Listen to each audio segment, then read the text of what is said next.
ஒரே வெற்றியில் டெஸ்ட் உலகக்கோப்பை ஃபைனலுக்கே தகுதி பெற்ற இந்திய அணி.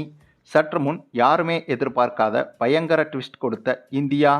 அதாவது இந்தியா ஆஸ்திரேலியா அணிகளுக்கு இடையேயான பார்டர் கவாஸ்கர் டிராபி டெஸ்ட் தொடர் தற்போது நடைபெற்று வருகிறது. 5 போட்டிகள் கொண்ட இந்த தொடரின் முதல் போட்டி தற்போது நடைபெற்று முடிந்தது. இந்த போட்டி தொடங்கி முதலில் பேட்டிங் செய்த இந்திய அணி முதல் இன்னிங்ஸில் 150 ரன்கள் எடுத்து ஆல் அவுட் ஆனது. அதன் பிறகு ஆஸ்திரேலிய அணியை முதல் இன்னிங்ஸில் 104 ரன்களுக்கு ஆல் அவுட் ஆக்கியது இந்திய அணி. இதனால் 46 ரன்கள் முன்னிலையில் இருந்த இந்திய அணி இரண்டாவது இன்னிங்ஸில் தொடர்ந்து பேட்டிங் செய்ய களமிறங்கியது. அப்படி களமிறங்கிய இந்திய அணி இந்த முறை அதிரடியில் மிரட்டியிருந்தது. யாஸ்வி ஜெய்ஸ்வால் மற்றும் விராட் கோலியின் அதிரடி சதங்களால் இந்திய அணி இந்த இரண்டாவது இன்னிங்ஸில் 487 ரன்கள் எடுத்திருந்தது. அப்போது 6 விக்கெட்டை மட்டும்தான் இந்திய அணி இழந்திருந்தது. அந்த சமயத்தில் இந்திய அணி டிக்ளேர் செய்வதாக அறிவித்தது.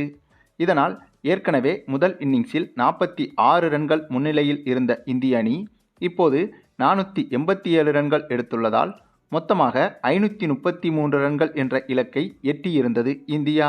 இதனால் 534 ரன்கள் எடுத்தால் வெற்றி என்ற இலக்கோடு இரண்டாவது இன்னிங்ஸில் பேட்டிங் செய்ய களமிறங்கிய ஆஸ்திரேலிய அணி முதல் 5 ஓவர்களிலேயே அடுத்தடுத்து 4 விக்கெட்டுகளை இழந்து தடுமாறியது. அதனைத் தொடர்ந்து டிராவிஸ் ஹெட்டும் மிட்சல் மார்ஸும் ஓரளவுக்கு நிலைத்து நின்று ஆடி ஆஸ்திரேலிய அணியை மீட்டெடுக்க முயற்சி செய்தனர். ஆனாலும் கூட இந்திய அணியின் பந்துவீச்சு வெறித்தனமாக இருந்ததால் 4வது நாளான இன்றைய நாள் ஆட்டத்திலேயே ஆஸ்திரேலிய அணியின் ஒட்டுமொத்த சோழியையும் முடித்துவிட்டது இந்தியா. மேலும் இந்திய அணியின் இந்த வெற்றி மூலமாக உலகக்கோப்பை டெஸ்ட் ஃபைனலுக்குள் முதல் அடியை எடுத்து வைத்துவிட்டது இந்தியா. அதற்கு காரணம் இந்த தொடர் தொடங்குவதற்கு முன்பு வரையிலும் ஆஸ்திரேலிய அணியை அதன் சொந்த மண்ணில் இந்திய அணி வீழ்த்துமா என்ற கேள்விகள் பலருக்கும் இருந்தது. குறைந்தது 4 போட்டிகளிலாவது வெற்றி பெற்றால்தான் இந்திய அணிக்கு உலகக்கோப்பை டெஸ்ட் ஃபைனல் கிடைக்கும் என்றும் சொல்லப்பட்டது. ஆனால் இதில் பலரும் கவனிக்காதது என்னவென்றால் உலகக்கோப்பை டெஸ்ட் ஃபைனலுக்கான புள்ளி பட்டியலில் இப்போது முதல் இடத்தில் ஆஸ்திரேலிய அணியும் 2வது இடத்தில் இந்திய அணியும் தான் உள்ளது. ஆகவே இந்த தொடரில் ஆஸ்திரேலிய அணியின் ஒவ்வொரு தோல்விகளும் அதனுடைய பாயிண்ட்ஸ்களை குறைக்கும். இதனால் இந்திய அணியின் ஒரு சில தோல்விகள் என்பது ஆஸ்திரேலிய அணியின் தோல்விகளால் ஓரளவுக்கு ஈடுகட்டப்பட்டுவிடும்.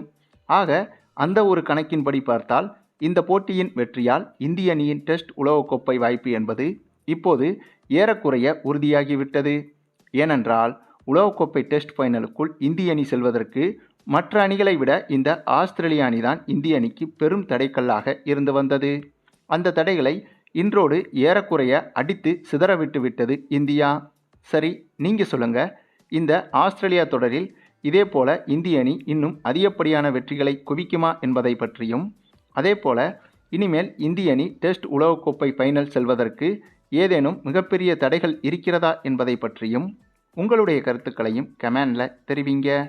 மேலும் இந்த வீடியோ பிடிச்சிருந்தா லைக் பண்ணுங்கள், மற்ற அனைவருக்கும் ஷேர் பண்ணுங்கள், மறக்காமல் நம்ம சேனலை சப்ஸ்கிரைப் பண்ணுங்கள்.